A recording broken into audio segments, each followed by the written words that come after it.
Okay, part 2, and I suspect there will be a part 3 once we get to the hospital.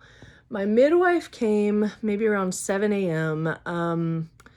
And for the next, so I was in labor for a total of 57 hours and 22 minutes. And I really felt like there was a sense of timelessness. So in my mind, and I'm going to request the notes because when the midwives come, they record everything, like even more than what you would see in a hospital. Like they record every action, they record every symptom, and they make a transcript. So it's very, very organized, and I'm curious to see that and to read it because I know by the time that the midwives came, I was like not in my right mind. And I say that not like I was out of control and not like, I didn't know what was going on, but the order of events become more like bullet points when you are in labor and you're so focused. So instead of like even an order of events, it's like, I know this happened, I know that happened. So they get here, and I do remember looking in across my hallway, and forgive me, there's like laundry and a little bit of mess all over my room, but in that room where the door is closed, that is our home gym. And we have these black mats down, gym mats, and we had put like plastic tarp everywhere. And then the birth pool was on top of that. We had candles all over the place, and all of my birth supplies was set up on a table so that they could access everything easily. Because when you have a home birth, you buy a birth kit, and that has like all of the reusable stuff. It has, whatever supplements and everything that you're going to use. It's got things that they wouldn't bring with them, like the umbilical cord clamp, and and you buy like a bowl for your placenta to go in. You buy Chuck's pads to lay down, because once your water breaks, I didn't know this until it happened to me, like you leak fluid everywhere you go. And for me, it was just like a constant, steady leakage. So you want pads and stuff down, especially if you're in your home, so that you don't damage the floor and then you don't have a huge mess to clean up. What else did I have? I had a bunch of supplements. It has, like, they bring their own gloves, but I did have some gloves, but like paper towels, alcohol, hydrogen peroxide, like you've got stuff like that in there. So I had everything organized and set out. And so midwives come, and I don't remember how we passed the time. I just endured the time. But I do know, I was doing a variety of positions. I'm bouncing on the ball, on the birth ball, which is essentially your exercise ball. I used my exercise ball. I'm like on my hands and knees, and my doula has what's called a rebozo, which is like basically a scarf. And she'd wrap that around my belly and kind of shimmy it and use it to hold my belly up. And that was taking the pressure off. And what else? I'd like stand up for a while and lean over my bed. We did side lying where my husband and I laid in bed, and he'd just like hold me, and that felt really good. And then we'd like take naps and stuff. And that was the other thing about labor that was unusual to me, was I'd be able to like fall asleep, and I would fall asleep for like 1 to 5 minutes, and I'd be out, and they would tell me I am snoring and all of this, and I would like open my eyes, and I'd look at the clock, because I have a clock right next to my bed here on the wall. So I'd open my eyes, I'd look at the clock and only like 4 minutes had passed. So I'd be like, I wasn't asleep. And they'd be like, you were snoring, Courtney. So when you're that tired, and keep in mind, this is like, by this point, I want to say we were entering into the next night. And that's the funny thing is like, I don't even remember night falling again. Like I don't remember where we were in the day or any of that.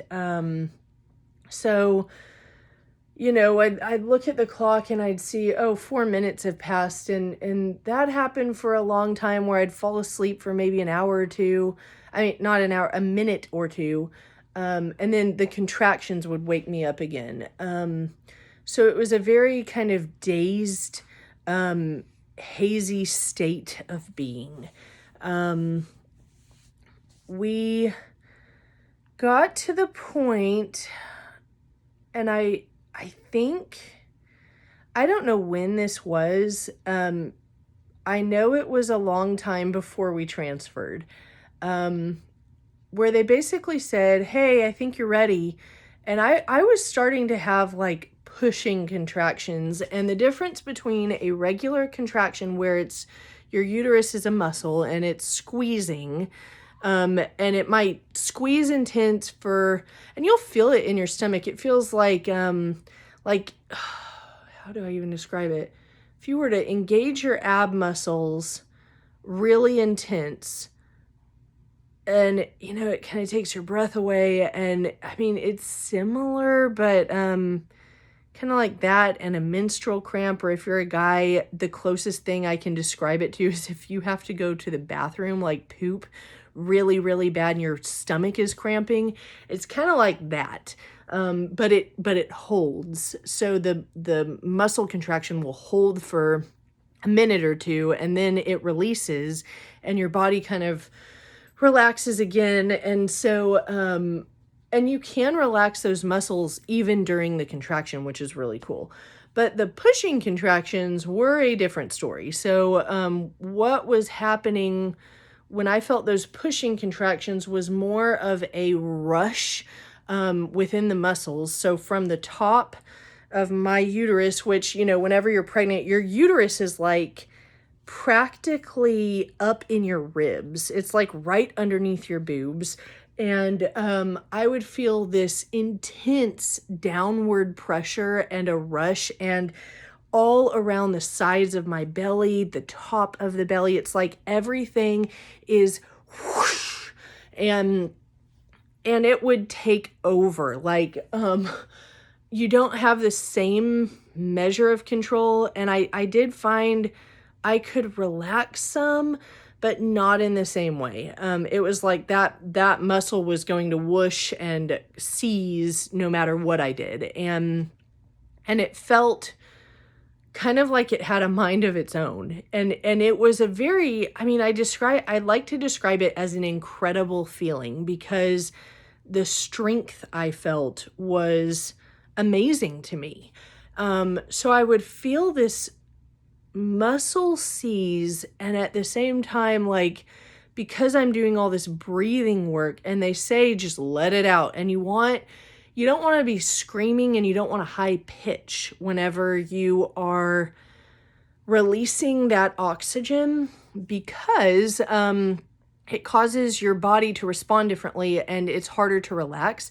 So instead you want to do low tones, and you want to do more like, ugh, like a guttural, and that helps to engage and push everything down.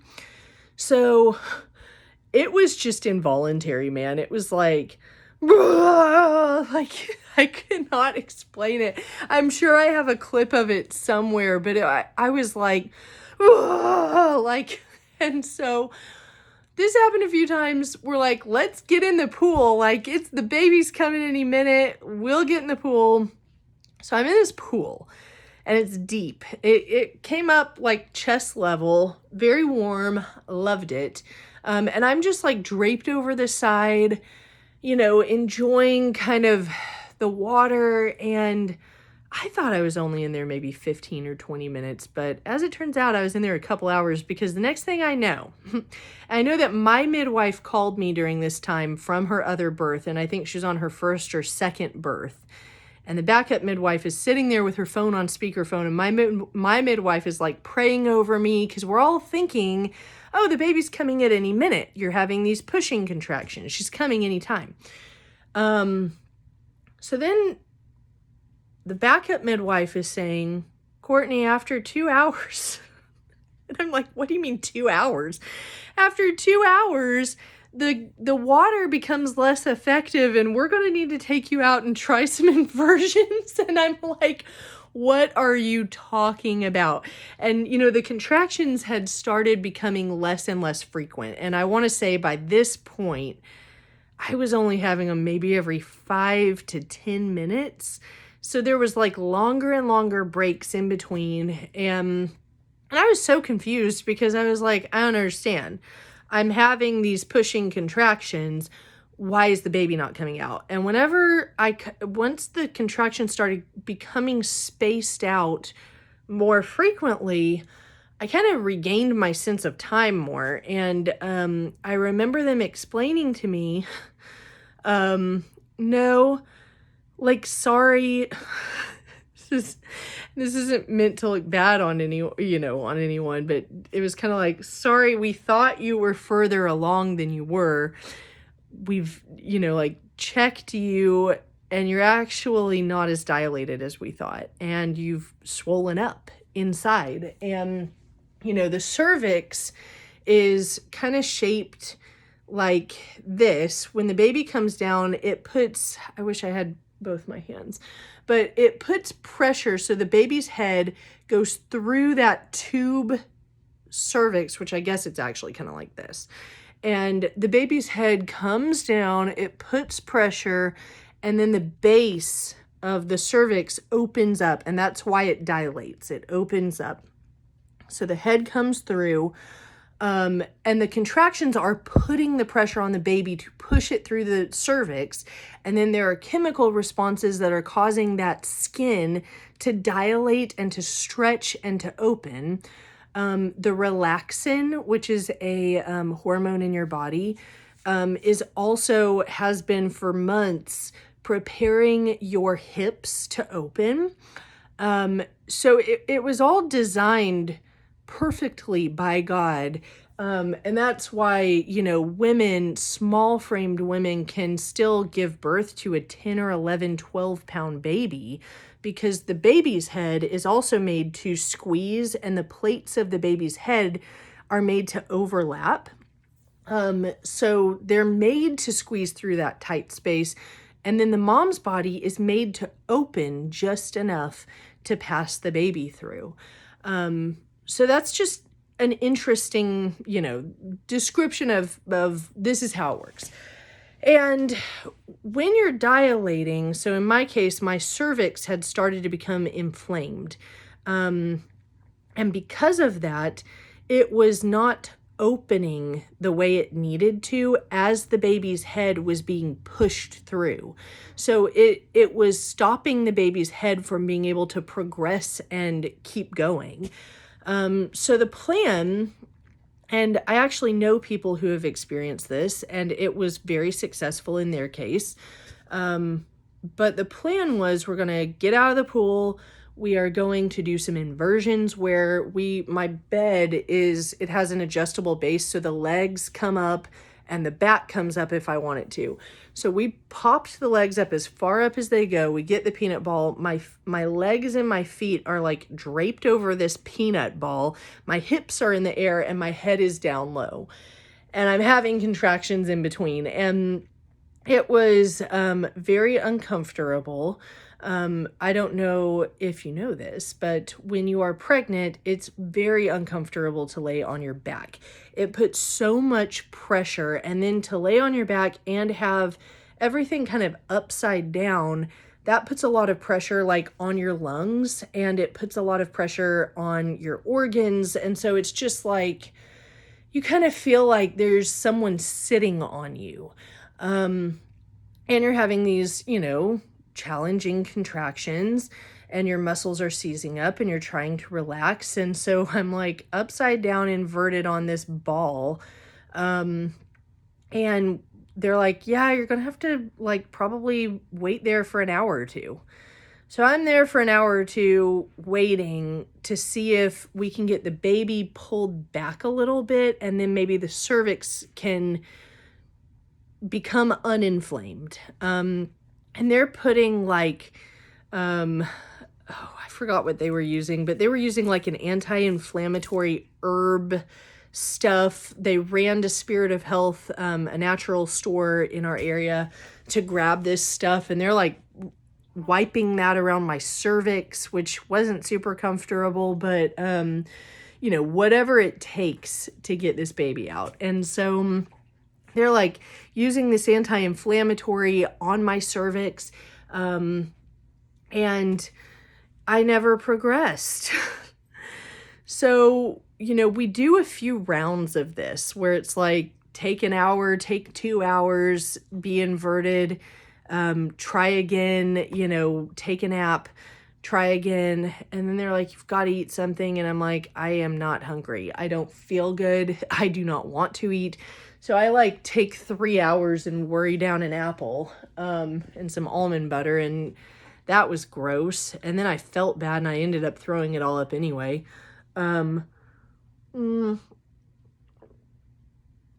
forgot about my coffee. So they're doing all this, and then they're checking me periodically, cervical checks to see like how far dilated am I. I'm not progressing. The baby, well, and that's not entirely true because they would come back with some good news like, oh yeah, your cervix isn't inflamed anymore. We can get you upright again. And then it would be like, we think you're dilating a little bit more. And, dilation is not an exact, like when they check you for dilation, it's a little bit subjective. So I learned throughout this process, because I had several people checking me, both at home and in the hospital.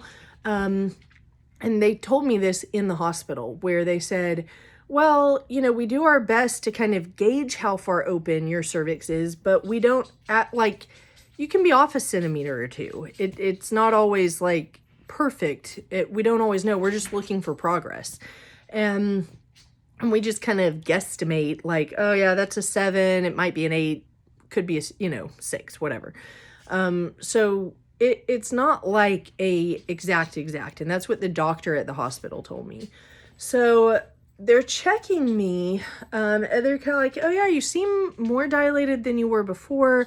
Your cervix isn't inflamed. So then we try to kind of get labor started again by bouncing on the ball, walking around, doing some lunges and stuff. And by lunges, I'm not saying like lunges.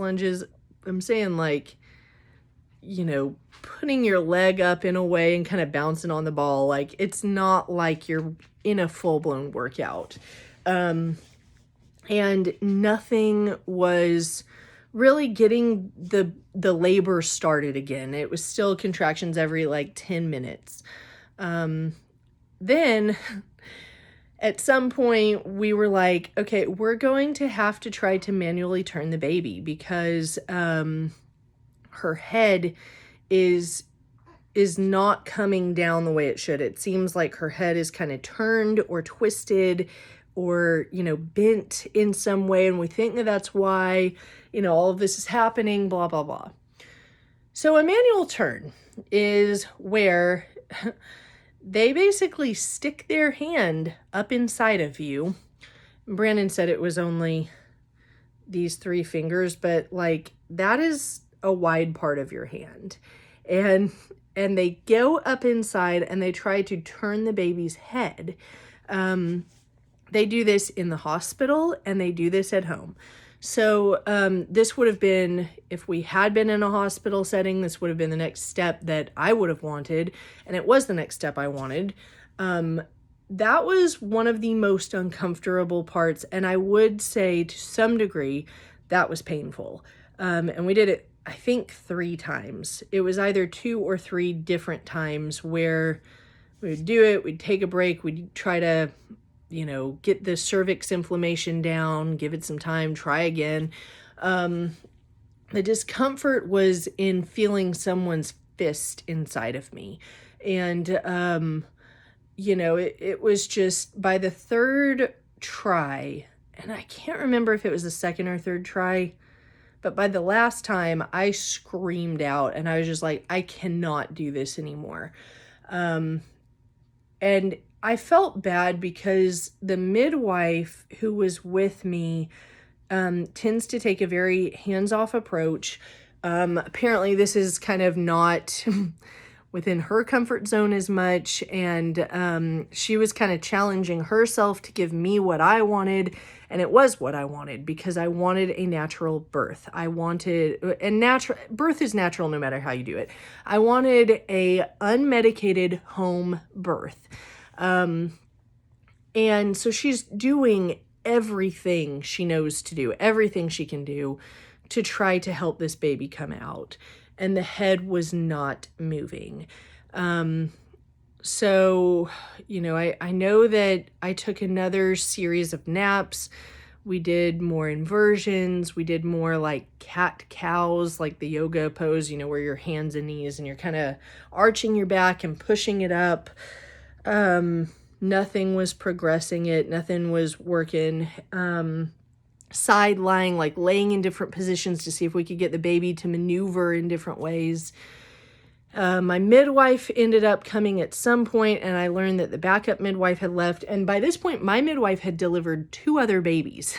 So we're like, I think on our 3rd day by this point of labor. And these girls had been with me the whole time. I know that my doula and midwife had slept in the house 2 nights by this point, I think. So they're like using our couch and the baby's rocking chair to like sleep at night, and come and take rotations, checking on me and Brandon. And so by this point, my midwife is here. She's like, Courtney, we're on day 3. Your water's been broken for like a day and a half. And keep in mind, they monitor your heart rate and they monitor the baby's heart rate the whole time. So every, so many minutes they come and they check the baby's heart rate and they check your heart rate. So that's how they knew we were not in distress. And that's why they gave me so much time. If anything had changed, we would have transferred a lot sooner. But because I was so adamant I do not want to be in the hospital, they were willing to give me extra time. And, by this point, I had reached an emotional point where I thought, we've done everything we can do and it's not progressing. So I could see, okay, this was not working. And my midwife said, Courtney, let's give it 2 more hours. And if you don't continue to progress, we need to be looking at a transfer. And we need you to kind of like get on board with that. My neighbor, and she's also one of the pastors at my church. She was a midwife for like 20 plus years in Africa. I believe that she trained in England. Like that's one of the best trainings a midwife can get. From the videos that I've watched, it sounds like they're just kind of the cream of the crop because they do like the nursing midwife training.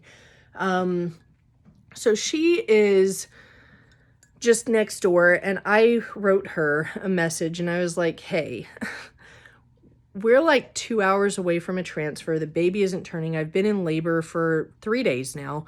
Would you be willing to like come take a look and just confirm that we've exhausted all of our options, that there's nothing more that can be done? Because, I trust your experience. I know that you don't have any skin in the game. Like, what's it to you to give some advice? And so, and I also asked my midwife, do you mind if I have my friend who has all, this experience come and take a look, just for my own emotional well-being? It wasn't that I didn't trust my midwife. It was more, I'm one of those people who is so stubborn. I need like 3 or 4 confirmations before I can make a decision. So I was just like, can you please come and check? And my midwife said, Courtney, I am not I don't have to be the captain of this ship. You have whoever you want come and check you. And, you know, if there's something else we can do, I want to know. And my midwife was very gracious and loving in that moment, and didn't take offense. And, you know, the neighbor was real cool. She came over and she confirmed, and she said, Courtney, they've done everything that they could do. You need to consider transferring. And I think I remember saying, you know, and frankly, like, I think you should have transferred a little while ago. And so I was like, okay, that's like the 3rd or 4th opinion that we've had, and everyone is saying the same thing. I will make this decision. So we're packing our bags. We had a 4th midwife come, who I already knew, and I really liked her. I actually prayed that she would be at my birth, because I like her so much.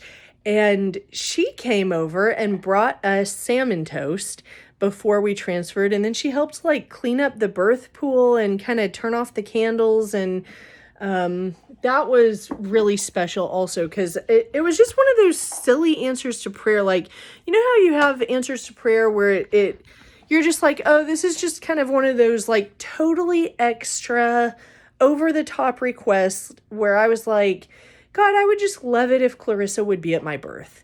And there she was at my birth. And so it was like a little wink from the Lord. And it means so much to me because God does this over and over and over again in my life where,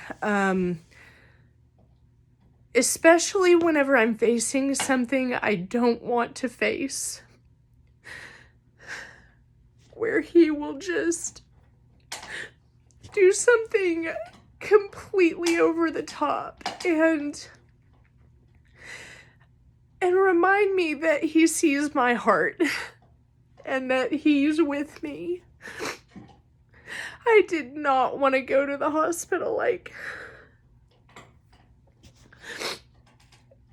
and I was willing.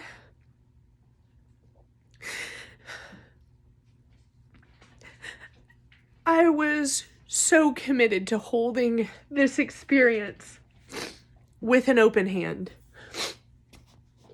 And I'm very in touch with what I want, obviously. But when I say I gave it to God, I meant it. And it was one of my biggest fears to be there, because of my past and because of the pain I have endured in those settings, and because of how out of control and unsafe I feel in those settings and taken advantage of, and misunderstood and dismissed. Like, to face that, especially when it comes to my child, because I don't want my child to ever know what I have been through in terms of personal experience. I don't ever want her to be in a situation where she is abused in the way that I was abused.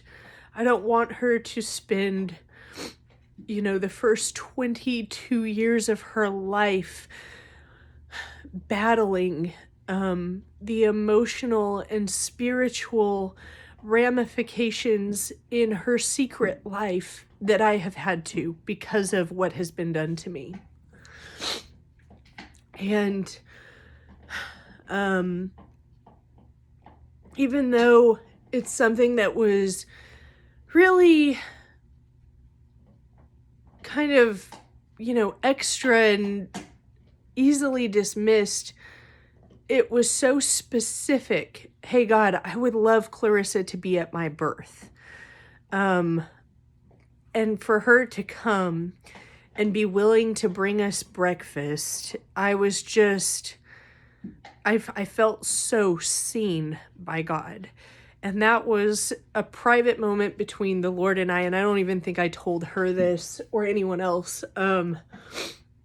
I should, but that was a moment where I thought, God is in this. Like, and I needed to know God was in it, because I could have easily thought, this is the devil, like he has his hands in my birth, I'm going to fight this. I'm just going to stay home until I have this baby. And then I saw, no, God is leading me to the hospital. And a few weeks before I went into labor, there's this song, I think it's by Avalon, where, I can't remember what the title of the song is called, but the lyrics say, if you look at the lyrics, you'll find the song.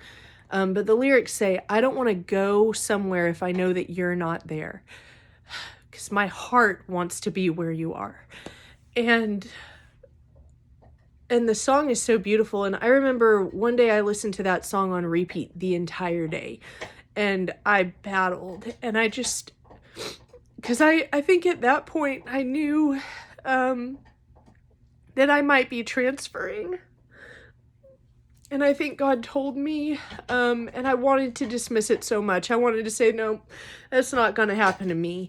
I am not going to settle for that. And that is how I think it should be. I think when we think, oh, this is going to happen, hold it with open hands, and I just contend, like, Lord, I pray that if there is any way that you would shut that door. Like, I do not want to receive an emergency. I don't want to receive a transfer. But I'm going to listen to this song on repeat all day and let my heart conform to your will. And I am not going to budge until I know that my heart is holding this once again with an open hand, and that I have conquered the fear that I'm facing right now. And that is how I prepared my heart. And then it happened. And, we had to leave our pets. And that was very stressful. We had to open the back door and just sort of be like, leave enough food out and water. And we had some friends come over in the morning and night. But, they've never been left like that before. So that was stressful. It was very hard for me to walk out, and I was stalling a little bit. And then every little bump, as we started driving, every little bump was very uncomfortable. So I get out of the car and I'm like, let me drive. Brandon didn't want to. And I basically said, then I'm going back home. and he let me drive. And that made a huge difference. It wasn't nearly as uncomfortable. And by that point, I'm only having contractions every 15 minutes. And even when I did have a contraction, it was very manageable. Like I hadn't had any contractions where I couldn't move or where I couldn't think or, easily navigate. So I knew I would be fine to drive. And I was. And then we get to the hospital, and I will continue there since that is a pretty good point to resume the story once we get to the hospital.